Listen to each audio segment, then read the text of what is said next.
Hello everyone, welcome back to our channel. We're still on the introduction to Ansys Workbench. Today we are going to look at our second module, that is sketching in design modular.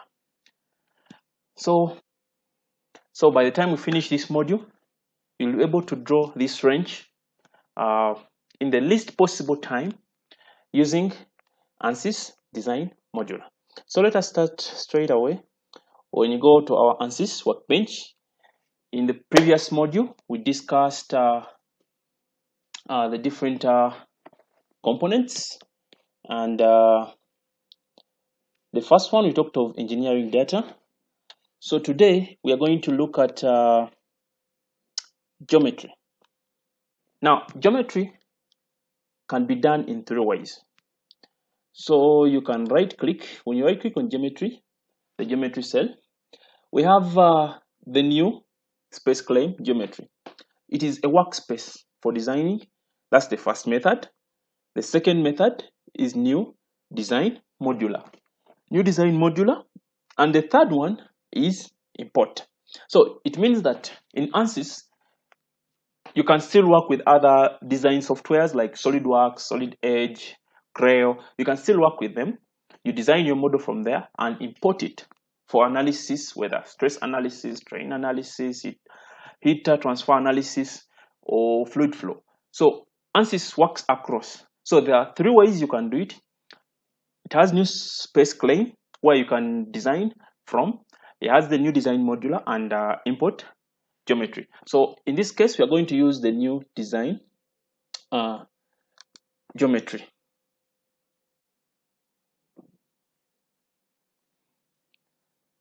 So this is how the environment of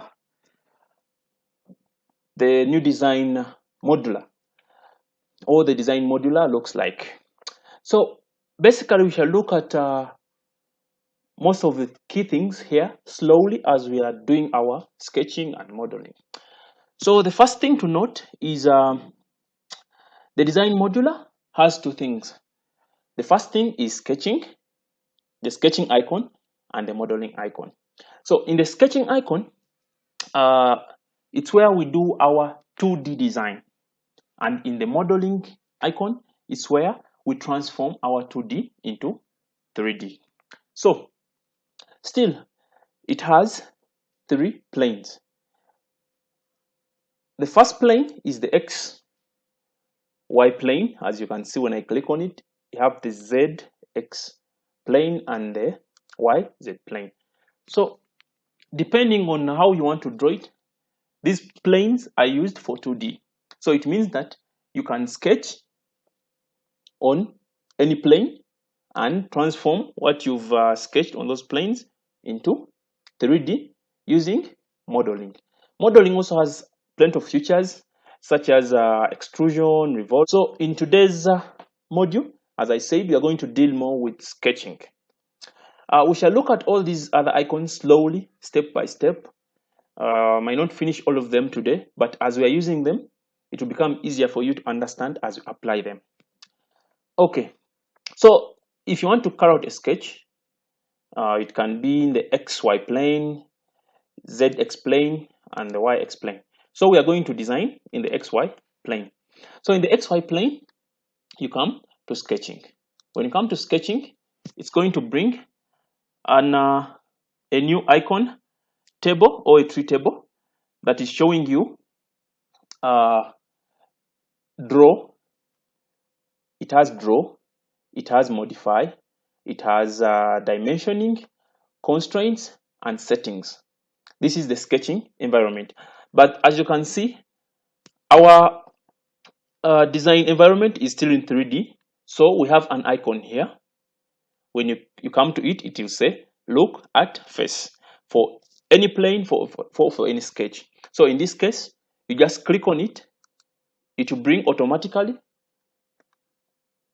the plane we selected, which is the XY plane. So when you come to the draw icon, the drawing icon, the first thing is a line. How to draw a line in Ansys. Of course, it brings this pencil-like or pen-like thing. So when it touches this axis, you can see it shows a mark. So you just click anywhere. When you click, the line is generated. So before we continue, we have default constraints.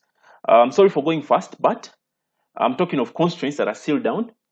But when it brings the V, V is a constraint, which means that constraint means that what I put in that given manner, or if it is vertical, it is going to be vertical. I will not change it.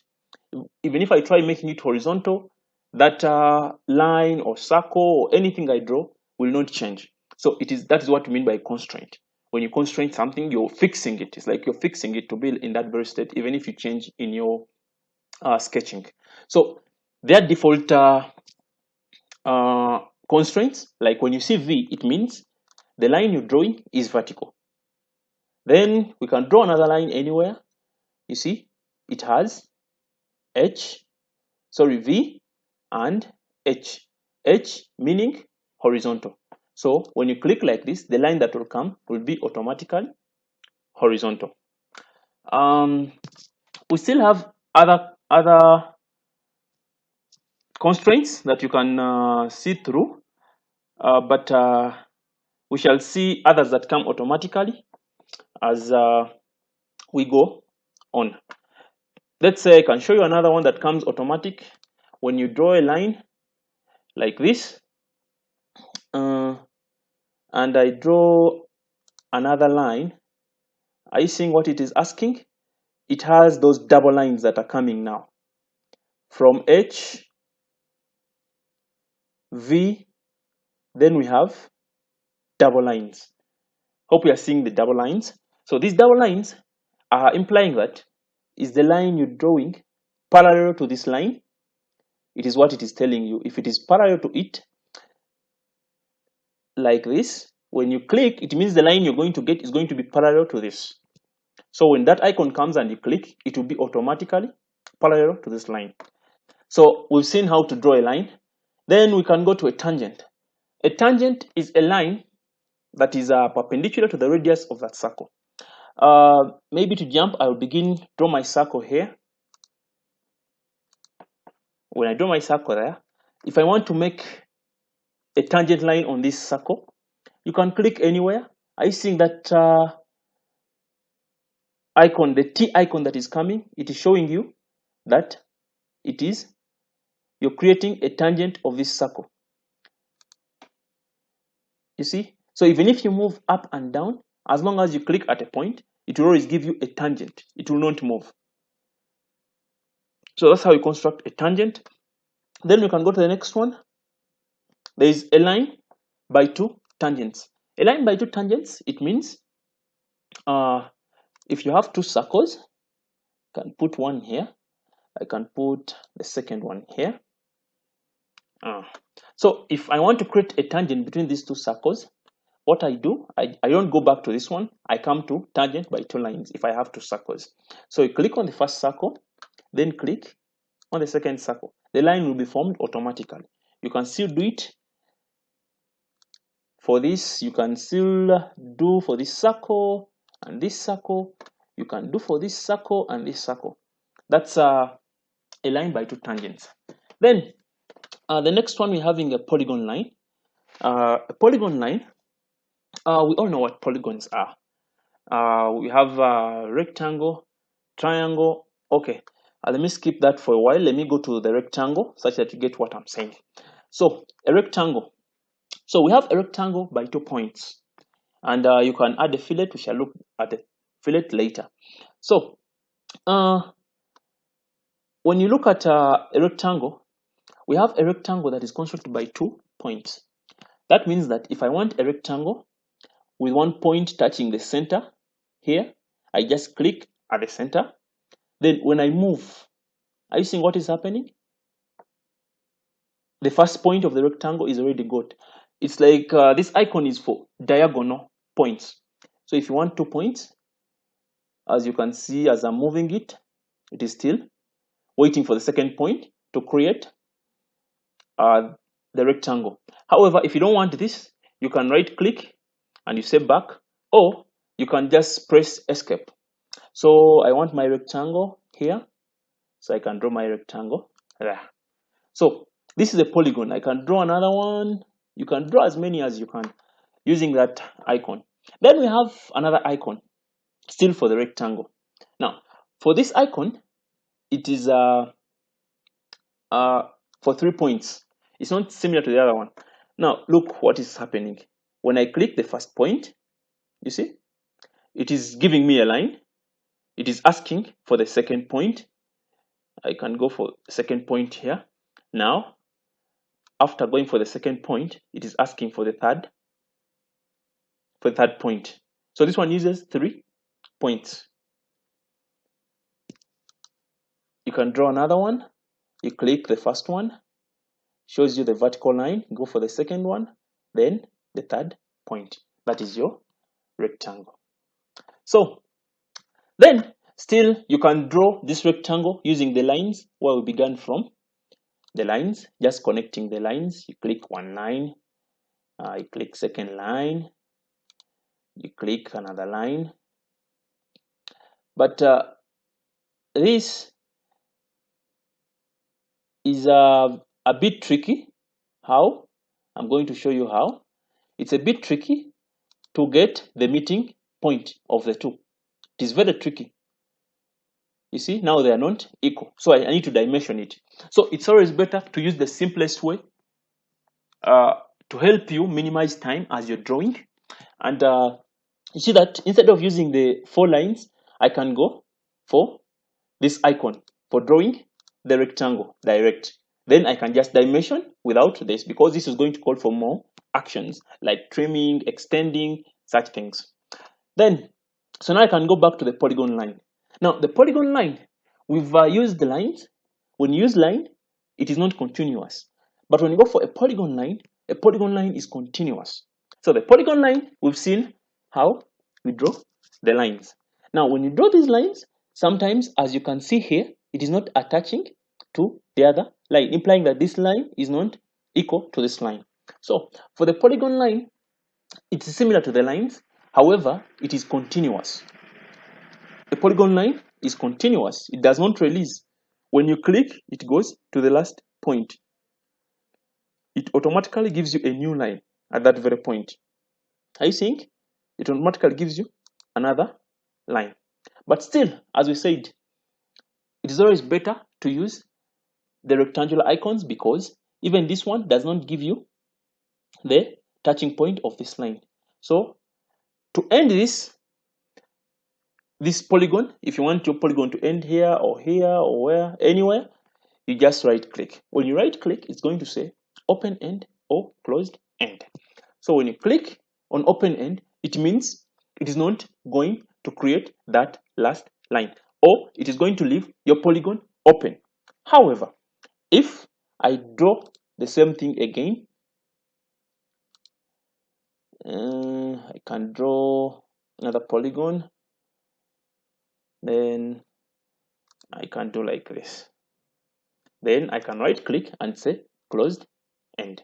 So you see, closed end, what it does, it looks for the first point and the end point, and it connects the two.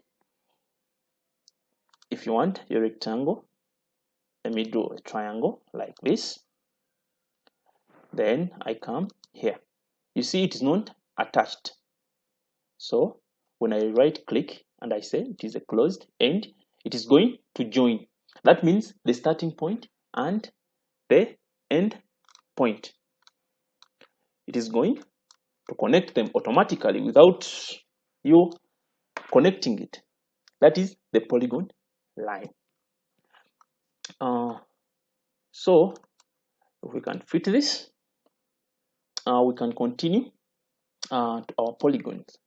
Then we have polygons. We know polygons, you have 5-sided polygons, 6-sided polygons. So when you click to make an automatic polygon like a hexagon, it has 6 sides. So just click on this polygon, then you just click anywhere you want it. If you want it in the middle, if you want it at the end, you just click where you want it. Now you see it is moving. Are you seeing that? So it still has that default constraint, as I said. You want it horizontal, I think, you can do it like this, but here it is not directly or well oriented. So you need to look for a good orientation. So a good orientation, you see, it says vertical. Sorry, horizontal, it says horizontal. So when you use horizontal, it will give you the polygon as you want it. So we can go to the next one. How to draw an oval. Of course, an oval, when you click, it will give you a line. This is the length of the oval it is going to form. I think it is like a slot. It creates something like a slot. So how big do you want it? We shall see how to dimension. Okay, that's an oval.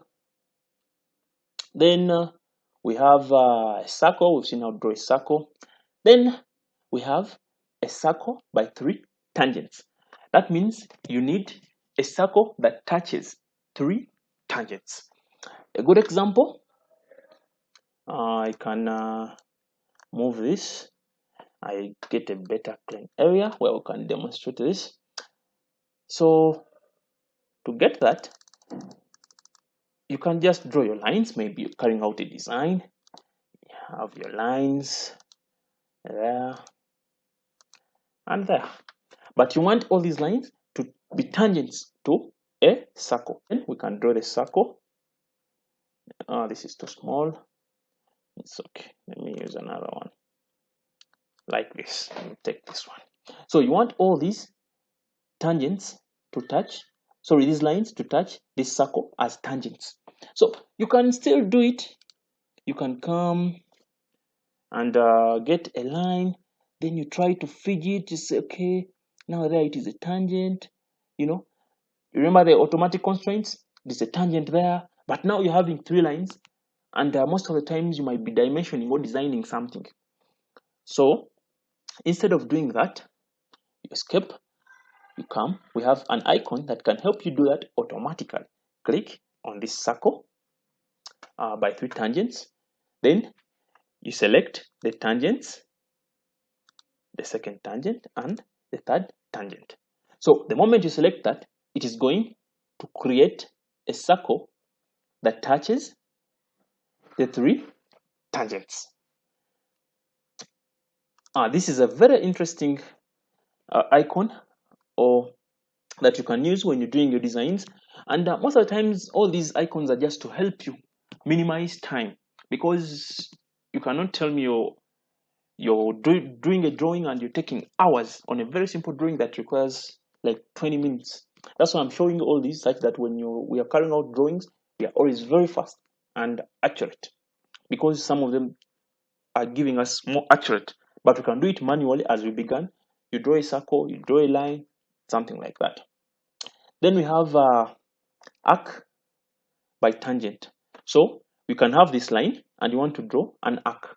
So it means that this line will be a tangent to the arc. So you just click where you want it, I think. Then it shows you that the line we've created is a tangent to this circle. Are you seeing that? So you can click depending on the arc you want. Then you can dimension later. You can see it is forming 90 degrees with this radius of this circle. Then we have arc by 3 points. Arc by 3 points, can demonstrate that still. Arc by 3 points. That means instead of creating this arc, this is an arc by tangent, I can create an arc by 3 points. That is the first point, I think, depending where I want it. Then I click to make 2 points. Now you're seeing it is asking for the third point. Now this third point is to show us, to determine the radius and the diameter of what we are drawing. I think it is waiting for the third point. So when I click, it has drawn an arc by 3 points. The first point was this one, second point, and the third one is this side, but you can still dimension this. Then arc by center, of course, you're going to draw an arc beginning from the center. So this is the center now. When you click on the center, you draw from here, then like that. You can draw that again, center, that. So it is you to decide what you want to use. Then we have an ellipse. An ellipse, if you want to draw an ellipse in design modular, you click on the ellipse, then just click, it is going to come like a line. Maybe I can fit this. If you want to draw an ellipse, you click. So when you click, are you seeing how the ellipse is being formed? This is an ellipse. It is following this line. Hope you're seeing that. So if you have a slot that is in ellipse form, you click on ellipse. You don't need to first draw. You first draw the circles, then you trim things like that. No, you don't need that. Just come to ellipse. Then we have a spline. Now for a spline, I'm going to demonstrate that after the construction point, because it can easily be explained using that. So the construction points, these are points like when you're going to take a measurement, you just put points. You say this is a point I'll be using. Now this will not reflect in our sketch. As you can see, even when I was drawing the ellipse, this is a construction point. It's like showing you a reference point, so it will not appear in our sketch. So that is the first reference point, second, third, fourth, fifth, sixth, something like that. So we go back to the spline. The spline, it is going to help you create a smooth curve following these points. How? So when you click on spline, you can come and draw 1, 2. Are you seeing what is happening? 3, 4, 5, 6. So that is a spline. And still the same thing with a spline. If you want to end this, you can right click, then it will ask you, is it an open end? Open end with a fit point, many of them. So if you want your spline open, just say open end. So it will give you a spline ending at the last point. Maybe you want to create something that is curvy, something like a vase that is curvy. So instead of drawing all those curves, because you can see that the spline is following a given trajectory. That's the better thing to use, a trajectory. So it means that if you have these points, the coordinates of these points, xy coordinates, you can just put in the coordinates and draw a spline. Then afterwards, you're finished with drawing. Instead of going the manual way, creating this, creating that, carving this, it takes a lot of time. Okay, so that's how we draw a spline. If you have something curvy, you just come, construction point, click, whatever you want, click. After that, come to the spline, then just click on this. It will form a smooth curve that does not require finishing, right? Then you can end that. That is how we use the spline feature. Then construction point at intersection. So it is simply, if you want to put like we drew these lines here, we drew these lines here, but you see these lines, these rectangles, one and the small one and the big ones. So if you want to put a construction point, like I want to form a construction point at this very point, I just click to this line and this line. So you can see there is a point that is created. This is going to help you during dimensioning. Maybe to try that again, you can draw. Now let me use a circle. Okay, let me draw. All right, it's fine. Let me use a circle like that. Then you're like, this point, maybe you're going to dimension it, or at this point you're going to construct something else. Well, after drawing that, what you can just put a construction point between the two. So when you put it there, when I come to use my line,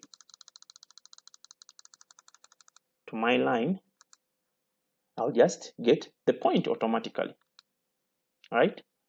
Which is not the same case with this point. because it might not be accurate. You see, when you zoom in, this is just to help you get accuracy when you're constructing. So you can see the difference between this one. It was showing that it is in the center. When I clicked, it is off. Okay, so that is how to draw in Ansys.